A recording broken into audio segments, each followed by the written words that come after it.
Buenas tardes a todos. Aquí estamos una tarde más para hablarles de cositas de salud. Y antes de entrar en el tema, comentarles que hoy estamos de aniversario.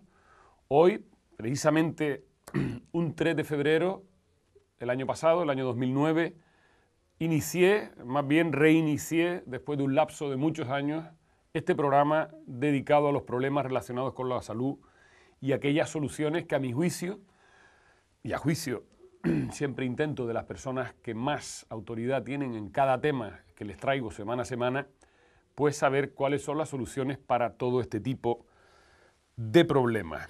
Porque aparte de yo emitir opiniones personales, procuro, como he dicho, siempre recabar información lo más actualizada y lo más objetiva posible para todo este tipo de temas.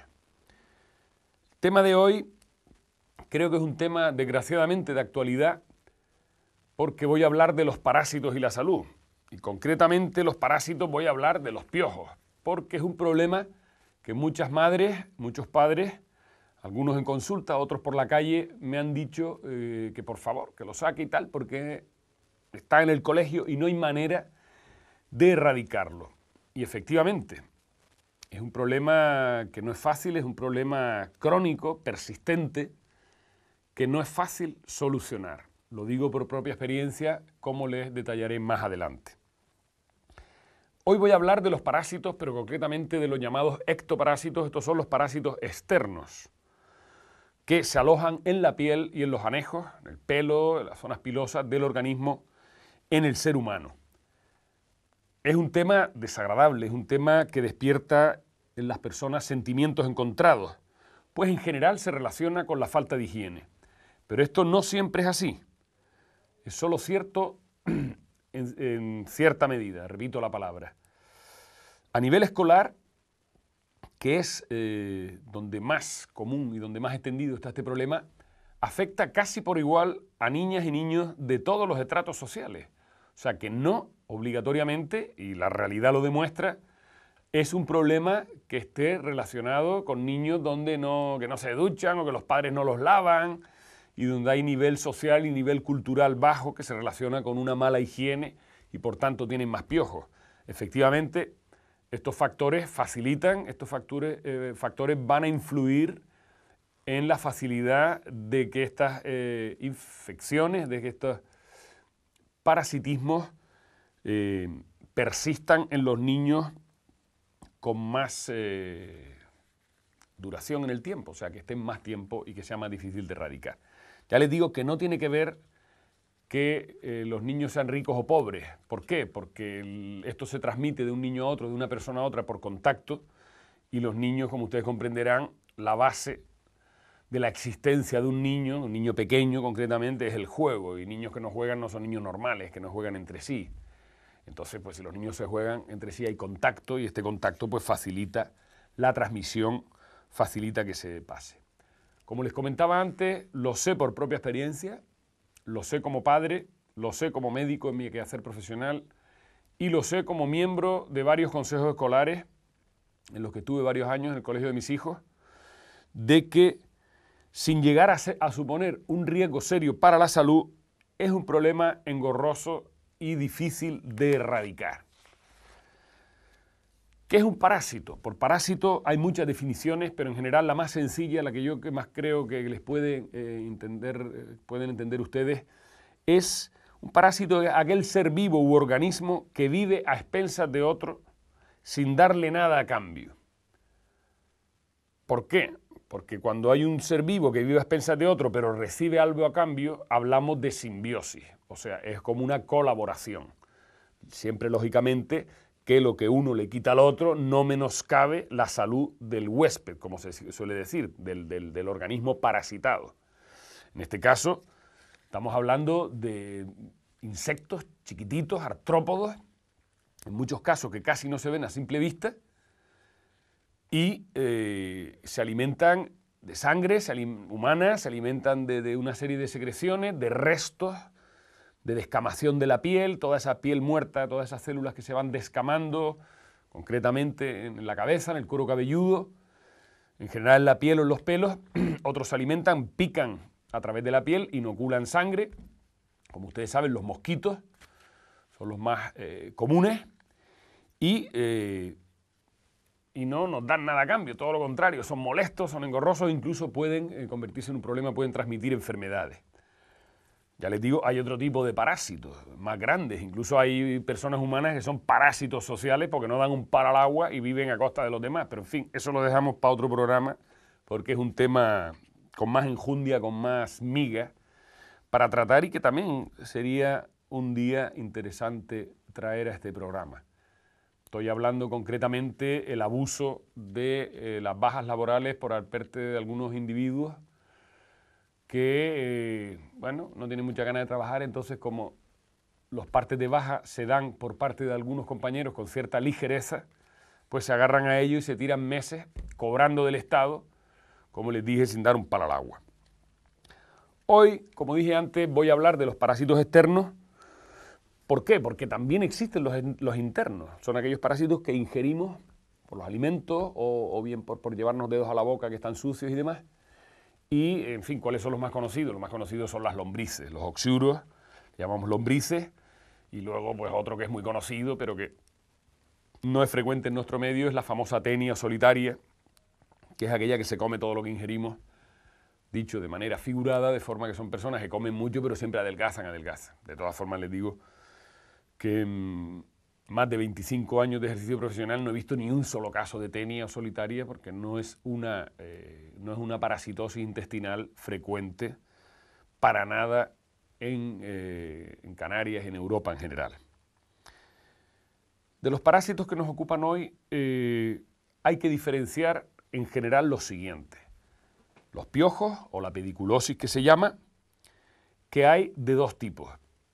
Están los del cuero cabelludo, el Pediculus capitis, o el del cuerpo, el Pediculus corporis. En general, el más frecuente con diferencia es el que afecta al cuero cabelludo, al pelo, y que, como dije, es el que nos ocupa hoy. Hay otra pediculosis que se llaman ladillas y suelen anidar en la zona pilosa, en la zona genital, en el pubis. Más concretamente afecta a humanos a humanos, adultos en vez de a niños, hasta el punto que se considera incluso una enfermedad de transmisión sexual, porque cuando dos personas están practicando sexo, están haciendo el amor, o como lo queramos llamar, pues lógicamente se pasan con mucha facilidad de uno a otro. Luego está la sarna o escabiosis, que también se ve con más frecuencia de lo que pensamos. Y luego están, como se pueden imaginar, pues las pulgas. Decirles que tanto la pediculosis, los piojos, las ladillas, como la sarna son parásitos que afectan exclusivamente a humanos, no se transmiten de unos animales a otros, en este caso de unos animales al ser humano, pero los que voy a enumerar a continuación sí que pasan de otros animales al ser humano. Son las pulgas, que tienen nuestros animales domésticos, sea perro, sea ganado, sea un gato. Están las garrapatas y luego, bueno, por parásitos, realmente el mosquito no es un parásito, pero el mosquito es un insecto que, aparte de que la picadura es muy molesta, en algunos casos puede producir una infección en la piel y esta infección, si no se trata debidamente, puede llegar a convertirse en un problema. Los más frecuentes de todos, y que es el tema más importante de hoy, son los piojos. Y fíjense ustedes la importancia que tiene, que se considera que es de las enfermedades transmisibles la más común, la que con más frecuencia se da en los niños pequeños, en la infancia. En Sudamérica llega a afectar entre a un 10 y un 15% de los adultos y a más de un 25% de los niños en edad escolar. O sea, 1 de 4 niños en países sudamericanos está afectado de piojos a lo largo del curso escolar, no estoy diciendo a lo largo de su vida. Cada año, cada curso escolar. En Europa estas cifras son inferiores, pero siguen siendo muy elevadas.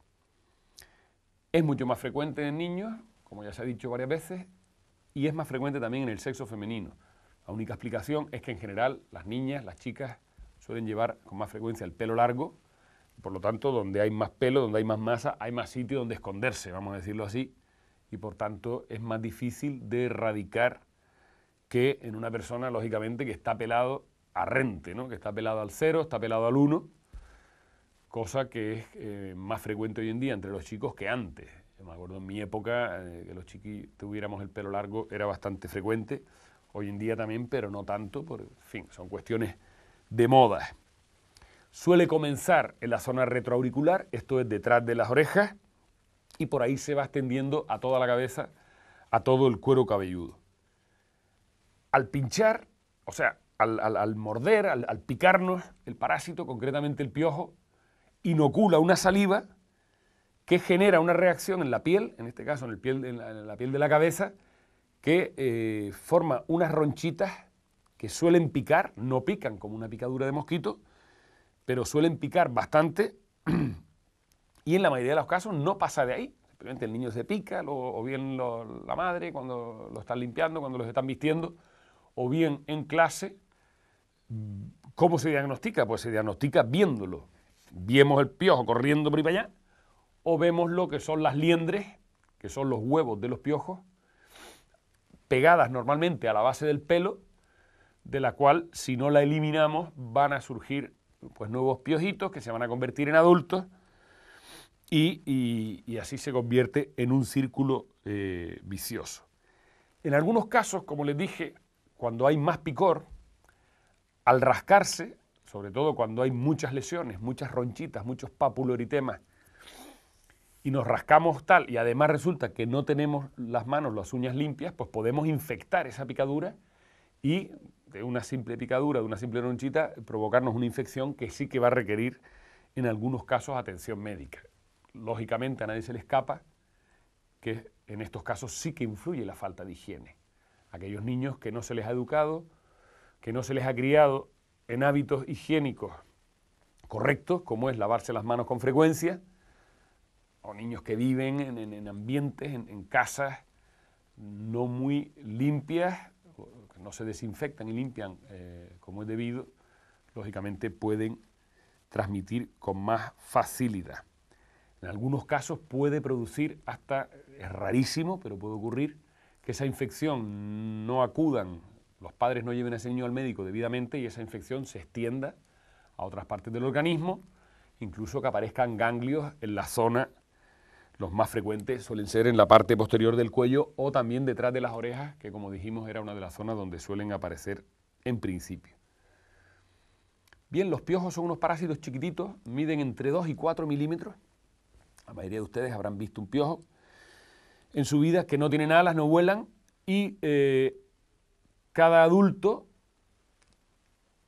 cada 10 días, pone un montón de huevos, que llamamos liendres, que con una sustancia pegajosa, como cementante, se pega a la base del pelo y a los varios días se abren y echan pues 30 o 40 piojitos. Perdón, las liendres echan 30 o 40 liendres. De esta liendre se abre y de cada liendre sale un piojo juvenil que a su vez a los 10 días se convierte en adulto y pasados varios días ya vuelve a poner huevos. Y así sucesivamente, con lo cual les dije que se reproducen con mucha rapidez. Para eliminarlas, lógicamente no vamos a incidir solamente en el tema de eliminar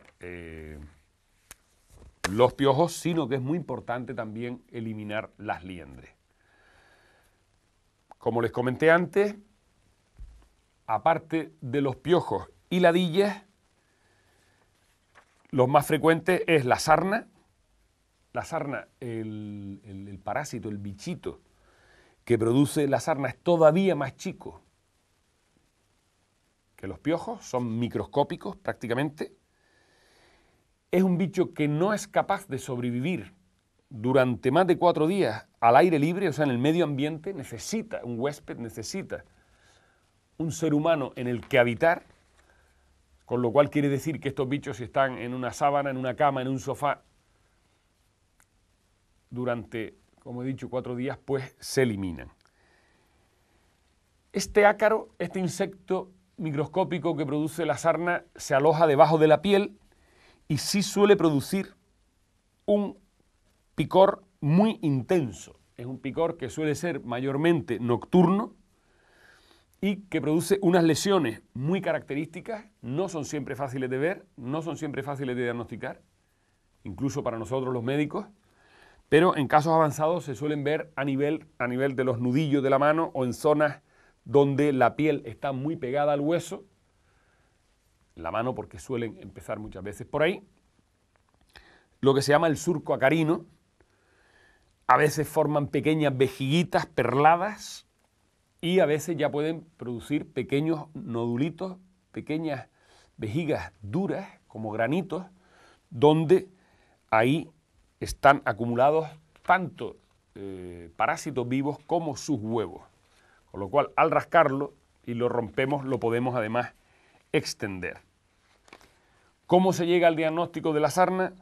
Pues el diagnóstico fundamentalmente va a ser, sabemos que es una persona que le pica ya cuando está extendido por todo el cuerpo. El picor o prurito suele ser de predominio nocturno y luego, bueno, pues viendo y conociendo y teniendo experiencia de cómo son este tipo de lesiones. Está claro que si cuando la persona que sospecha que tiene sarna o que sabe que tiene algo pero no sabe lo que es, acude al médico general y el médico no lo tiene claro, esto me ha ocurrido a mí como profesional en varias ocasiones, pues remito a la persona a un especialista, concretamente a un dermatólogo o especialista de la piel, que es el que va a dar el diagnóstico sin mayores problemas y, por supuesto, también a instaurar el tratamiento adecuado. Como les comenté hace unos minutos, además de estos parásitos, que son estrictamente humanos, pues son relativamente frecuentes en nuestro medio las picaduras de pulgas y menos frecuentes de garrapatas. Picadura de pulga se suele ver porque suele ser una ronchita colorada, redondeada, pequeñita, del tamaño de una lenteja pequeña, o más la mitad de una lenteja, digamos, y que vemos cómo sigue una línea. O sea, es como esa pulga va avanzando y la jodida va pim, pim, pim, va picando. Suelen ser también muy pruriginosas, producen picor y no suelen dar mayores problemas. Picadura de garrapata o en humanos es raro, pero yo les comento que a mí personalmente, cuando yo, en fin, era montañero, soy montañero, me gusta salir al campo y caminar, no salgo con la frecuencia que salía hace unos años, una época que hacía escalada en montaña y todo, en fin, que estaba casi todos los fines de semana, nos íbamos para el campo, en Gran Canaria, luego en la península también y otros viajes que he hecho por ahí, y después de volver me acuerdo de uno de estos fines de semana de la montaña, al quitarme las botas aquellas, como que me picaba entre los pies, y cuál no fue mi sorpresa que vi en medio de dos de los dedos del pie una garrapata ahí, pero bien pegada, que yo no había notado, o sea, no me había dolido ni la mordida, ni me producía picor, ni notaba nada raro. Claro, aparte del asco que me dio, dije, bueno, ¿y esto cómo ha ocurrido? Pues nada, la garrapata se pegó ahí al calcetín de la bota y chun, chun, chun, fue bajando por mi pie, ahí entre los dos ñoños chicos, vio que estaba en un sitio cómodo y ahí se apalancó, y menos mal que la vi a tiempo. Ya le dije que es raro. Ahora sí creo que deba sacar a colación aquí el tema de en ciudadanos fundamentalmente centro y noreuropeos. Desde hace unos años ya es frecuente que garrapatas silvestres, o sea, no estamos hablando ya de las garrapatas que tienen nuestros animales domésticos, los perros y demás, sino garrapatas que están en los bosques, garrapatas que parasitan animales salvajes, ciervos, gamos, venados, conejos, otro tipo de animales salvajes, piquen al hombre, al ser humano, y cuando no debería ir más allá la lesión o el problema de lo que hemos hablado hasta ahora, pueden transmitir una enfermedad que puede ser grave, si no muy grave en unos casos. Es la llamada enfermedad de Lyme o borreliosis, en relación con el nombre, no tiene nada que ver con los borregos, sino que la bacteria, que transmite esta garrapata se llama Borrelia, y de ahí viene el nombre de borreliosis. Bueno, esta enfermedad puede y de hecho provoca, si no se trata y se diagnostica a tiempo, una meningoencefalitis, o sea, como una meningitis, y afectar a las pieles del cerebro, bueno, poniendo incluso en peligro la vida de la persona.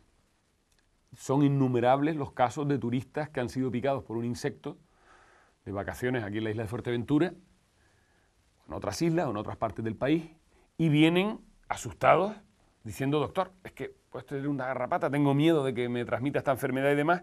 Yo rápidamente les digo que efectivamente aquí sí hay garrapatas, pero que no existe esta enfermedad en Canarias, afortunadamente. O sea, las garrapatas que tenemos en nuestro medio no transmiten esta borreliosis, con lo cual por ese lado, tranquilos.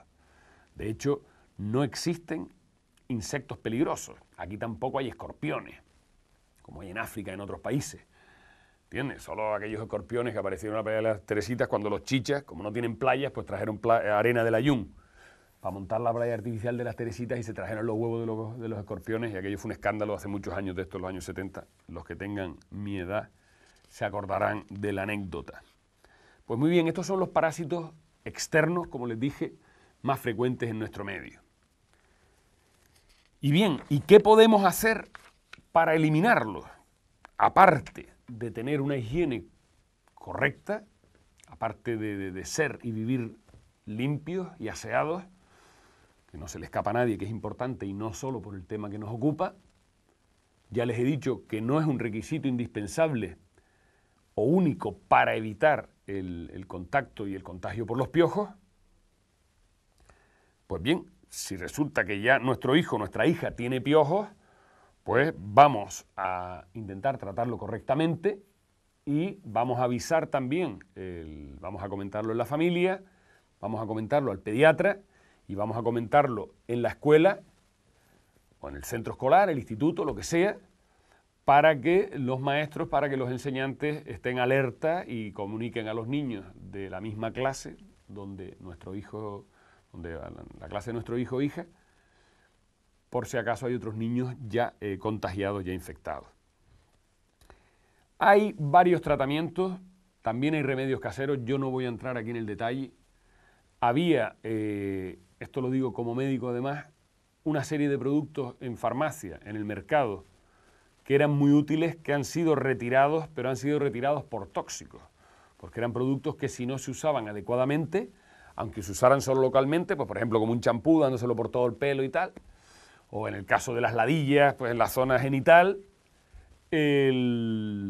había gente que pensaba que poniéndoselos más veces se le iba a acabar antes y producía unas irritaciones y unas alergias en la piel brutales, e incluso ha habido casos de intoxicaciones. Aunque nos apliquemos un producto por la piel, si lo aplicamos en una superficie muy grande, por ejemplo en el caso de la sarna, hay un producto que hay que embadurnarse del cuello para abajo y dejárselo toda la noche y al día siguiente ducharnos y lavárnoslo, ¿no? Pues si este producto es un producto muy tóxico, puede afectar al estado general, puede provocarnos un cuadro que, aunque leve, no deja de ser ninguna tontería, nos puede afectar al estado general. El más conocido, tanto para los piojos como para las ladillas, es la permetrina, es el principio activo que se llama. Esta permetrina se da en concentraciones que varían del 1 al 5%. Ya es el médico, en su defecto el farmacéutico también, el que puede en un momento dado recomendar, cuando el diagnóstico es claro, porque el piojo lo vemos delante de nuestros ojos, no hace falta tener estudios universitarios para ello. La sarna es otro tema, ya les he dicho que la sarna es más complicado de diagnosticar. Cuando veamos el piojo, pues aparte de eliminarlos uno a uno, ya saben que hay que cogerlo, como le quitamos las pulgas al perro, que lo hago hasta yo con mi perra, porque le echas el producto y no le acaba de quitar las pulgas. Los antipulgas que se le ponen, eso, hay collar antipulgas y unos líquidos que además son caros, que se les pone aquí detrás en el cuello para que no se lo chupen, porque son tóxicos. Y aún así, lo sé por experiencia propia, con mis perros no hay manera de eliminar las puñeteras pulgas. Bueno, yo creo que en mi casa también, yo vivo en una zona donde hay una explotación de cabras que tiene miles de cabras a menos de 1 kilómetro de mi casa, y el viento probablemente, pues con matojos o con pelos de los mismos animales, debe llevar los huevos de las pulgas o las mismas pulgas hacia la finca mía, y ahí los perros se lo cogen una y otra vez. Como les dije, la base del tratamiento son lociones y productos a base de permetrina.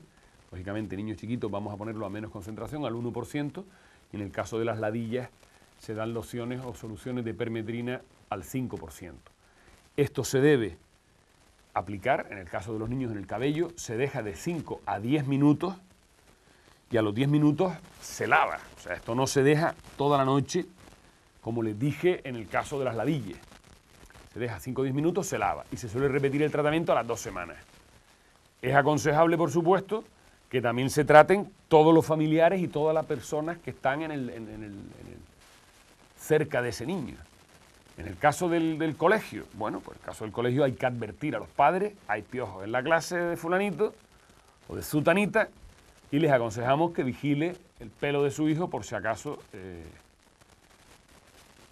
tenga también piojos. Las liendres, como saben, y al igual que las pulgas, no hay manera de escacharlas con los dedos.